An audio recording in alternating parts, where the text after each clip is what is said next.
갈짓자입니다. 시작하겠습니다. 아니, 생성되겠습니다. 소멸되기 전까지. 기왕 나가는 김에 역할과의 만남, 경상도 말로 우째 만나? 근데 하는 김에 막 나가보겠습니다. 막 나가면서 계속해 보겠습니다. 드라이브 마이 카라는 영화에서 제가 본 바로 딱 이제 연기라는 관점에서만 초점을 맞춰서 그렇게 보니까 이건 설득력이 있더라고요. 어쨌든 다짜고짜 내가 내하고 사이즈가 같은 현대인이고 3차원적으로 이제 입체적으로 살과 피가 섞여가지고 피가 흐르고 이런 존재니까 내가 하면 된다가 아니다. 다짜고짜 내가 하면 안 된다. 우리가 뭐 진실되게 연기하라 그러는데 이건 진실인 것 같아. 다짜고짜 내가 하면 안 된다. 근데 참 모순이 뭐냐면요. 이상하게 나는 날 벗어날 수 없으면서도 동시에 그저 나로서만 있어서도 또 안 되는 것도. 이게 이제 역할 연기란 거죠. 이 묘하게 배우의 숙명적인 논리가 뭐냐. 이러한 모순을 끌어안고 결국은 살아내야 되는 것이 배우의 임무이기 때문에 그렇고 배우의 존재의 이유이기도 하고요. 그것이. 그러면 내가 역할화 된다, 타인화 된다. 무대에서든 어디서든 요거는 어떤 말하자면 궤적, 과정 혹은 여정을 거치는가. 우리는 흔히 과정이 살지 결과가 산다고 얘기하지 않지 않습니까? 그런 관점에서의 흔히들 놓치기 쉬운 내가 하면 되지 하고 좀 덤벙 뛰어드는 물이 깊은지 낮은지도 모르고 뛰어드는 이런 형식에서 벗어나서 정말로 진정으로 역할화가 되기 위해서 이 과정이 중요하다. 건너뛰지 말라는 의미에서 건너뛰면 안 된다는 의미에서 안 되거나 혹은 부족하거나 그런 뜻에서 제가 다시 한번 여러 번 반복됐을 수도 있는데요. 제가 정리가 안 돼서 그래요. 한번 실제로 하면은 그냥 해보면 되는데 이 말로 하려니 말이야. 말도 못하는 게. 하여튼 이 궤적이 뭔가 이렇게 순서대로 한번 쭉 가보겠습니다. 가보겠죠. 말이야, 말밥이야. 그러니까 이제 임무 수행의 과정은 이제 건너뛰어서 어느 순간에 내가 해석한 것, 인격체 힘으로 접근한 이 해석된 허구라는 덩어리, 이념의 궤적물이죠. 이것이 현재의 몸의 운동성과 몸에 내재돼서 이것들이 우열 없이 뒤섞인다.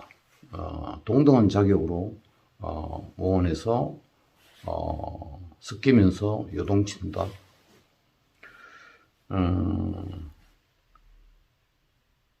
그러니까 어느 것이 우열이 없다는 것은요, 누가 누구를 잡아먹지를 않는다는 얘기죠. 동등한 권리로 살아 움직인다는 얘기겠습니다. 이때 이제 어느 순간인가 내가 가진 일상적인 습관적인 몸짓은 도전을 받게 되고요. 결국 그 도전은 변화를 낚아채고 그 변화하는 것에 놀랄만한 자기 발견이 있어야 되는 거죠. 왜냐하면 안 움직였던 근육을 쓰고 안 썼던 근육을 쓰고 예상하지 못했던 몸의 움직임이 나오고 거기다 더해서 그러한 움직임 속에서 열린 문을 통해서 이 움직임이 생산해내는 내적인 동료가 있단 말이죠. 이게 얼마나 큰 발견입니까? 근데 이것이 인물이 생성이 되나 싶어요. 이렇게 해서 드러나는 것은요, 가장 근원적으로 제가 보건대 결국 일상성에 짓눌려 있던 혹은 습관성에 젖어 있던 기본적으로 몸에 보이지 않았던 원시성이랄까, 혹은 그러한 습관적 일산성을 가능하게 했던 원판, 자연성이라고 얘기하는 바탕 말이죠. 그런 것들에 대한 신체 감각적 인수가 지금 여기서 그러한 역사가 이루어지는 순간이다. 이걸 놓친다고 하면은 역할을 어떻게 모방할 수는 있겠지만 생각한 대로, 그러나 진정으로 허구적 삶이 요구하는 이 역할이라는 존재를 말하자면 입체적으로 드러내기는 쉽지 않다. 그래서 결국 이제 이런 과정, 요즘 요 과정을 헛짓으로 본다면은, 그리고는 다 개소리다. 그러고 내가 하면 된다. 왜? 현재는 개성의 시대니까 안 걸로만 덤벼들면은 일부 될 수는 있더라도 어느 순간인가 나르시시즘에 빠지기 쉽고요.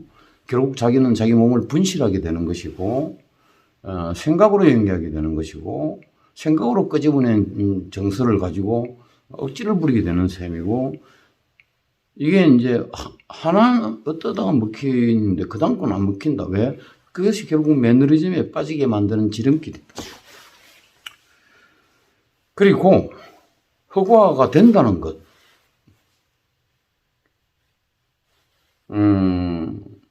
그것은 내가 허구적인 해석의 허구를 가지고 들어갔지만, 허구 속에서 그냥 몸은 있는 게 아니고 허구 속에서 실제화되는 것이 실은요 몸이죠. 그리고 이 몸은 누차 얘기하지만 허구가 없다. 그래서 놀이성 몸이니 게임 속의 몸이니 얘기하는 겁니다. 그리고 그거 몸은 변화된 몸을 얘기하는 것이고, 이것이 곧 연기되는 역할이다. 간단하게 얘기하면 그렇다는 것이고, 이러한 궤적 속을 탐방하기 위해서, 여행하기 위해서, 신체적으로 따지면 감각적으로 정말로 인수하기 위해서, 나는 몸 안팎에 있는 문이란 문은 왕창 다 개방해 둬야 되겠다는 것을 전제로 합니다. 그래야 결국 우리가 이야기하는 현대인의 내면이 중요한데, 내면을 어떤 식으로든 끄집어내는 것이 연기 아닙니까? 숨길 건 숨기고 드러낼 건 드러내는 것. 이 말은 이 자체가 내면 연기죠. 예. 그 내적으로 영향을 받도록 하기 위해서는 문을 닫아놓으면, 껍데기 연기가 될 가능성이 많고, 백날 아무리 몸이 그 실제라고 하더라도 그거 가지고 감동받거나, 그럴 관계가 몇 안 된다. 하여튼 정서나 감각이나 사유 따위는요, 어떤 의미로는요, 이 몸놀이의 반응물로 보는 게 좋습니다. 그래서 연기는 자꾸 놀이라고 얘기하는 거예요. 이러한 놀이성, 어떤 게임의 논리, 몸의 게임의 논리를 그냥 극단적으로 몰아간 극작가가 보는 해롤드 핀트라는 사람입니다. 관심이 있다면 해롤드 핀트의 연기론을 좀 보면요, 재밌어요. 몸을 어떤 쪽으로 극단적으로 하고, 그 다음에 그러한 몸하고 안에 있는 내면의 움직임하고는 심한 경우는 어쩜 저렇게 이질적인가 하는 것도 경험하게 됩니다. 우리 현대인이 그렇지 않습니까? 자꾸 얘기하지만 웃고 있어도 눈물이 난다. 이거는 셰익스피어 시대에 얘기 안 했던 얘기예요. 깜깜하게 다르다는 거 아닙니까? 아무튼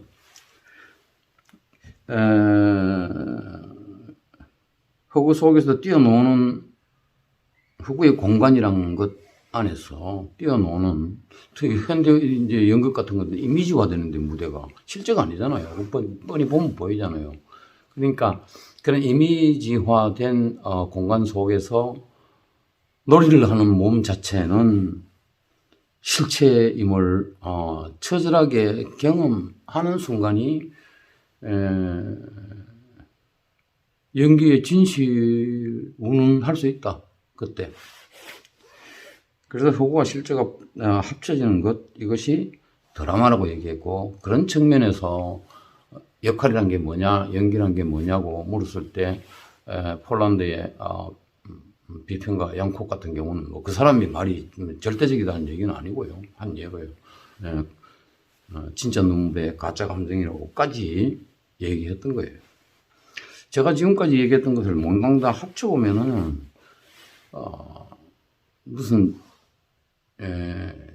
철학의 논리를 슬쩍 빌려가지고 자꾸 연기에다 갖다 붙인다는 느낌이 드는데 그건 아니고요. 제가 자꾸 이렇게 실제로 해보고 거의 30년 가까이 했습니다만 지켜보고 따져보고 그러면서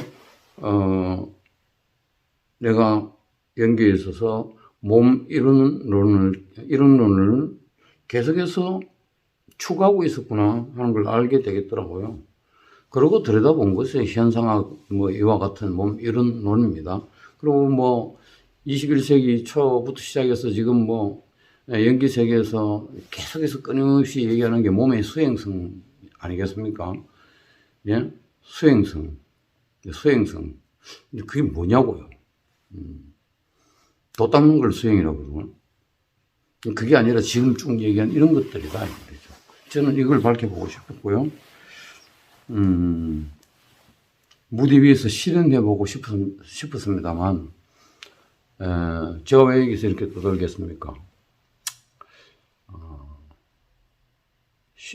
어쩌면 결국 실패했기 때문에 이러는 거죠. 누군가 성공하길 바라면서 이러는지도 모르겠습니다. 아무튼 몸 이론론을 주창하는 편인데 결국은요. 몇 번 인용했던 사람을 다시 한번 되풀이해서 얘기하겠습니다. 그로톱스키는 그래서요. 몸 자체가 뇌처럼 기능한다. 제발 배우는 온몸이 뇌라고 믿으라. 이런 얘기겠습니다. 멜로퐁티 같은 현상학자는 심하게는 생각도 몸이 한다 그랬어요. 그리고 이거 사실 주장으로만 받아들이면 돼요. 증명할 수 없으니까. 배우는 하여튼 이게 이롭습니다. 생각한다, 고로 존재한다는 데카르트의 합리론은요, 안 받아들이는 게 좋아요. 스타니슬랍스키가 가지고 있는 모순되는 지점은 버려버리는 게 좋습니다. 나머지는 사더라도. 그래서 뒤집어 엎어라. 존재한다. 존재는 몸이고요. 몸이 사는 것이고 고로 인격체의 힘 중에 하나인 생각이라는 게 있을 수 있다는 것이죠. 그러니까 생각이 모양이라면 존재는요 바탕입니다. 저는 끊임없이 지금 바탕에 대해서 얘기를 하고 있는 중입니다. 그런가 하면은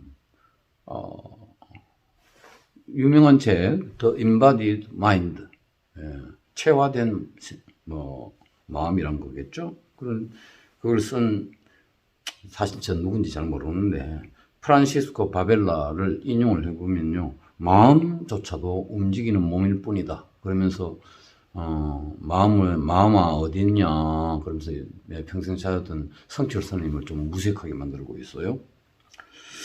아무튼 이 몸 이론을 지금 얘기하기 위한 하는 이것, 배우가 좀 어떤 의미로 매너리즘이나 나르시시즘이나 이런 데 빠지지 않고 배우가 긴 생명력을 가지면서 배우로서의 어떤 존재감을 계속해서, 배우는 정년이 없으니까요.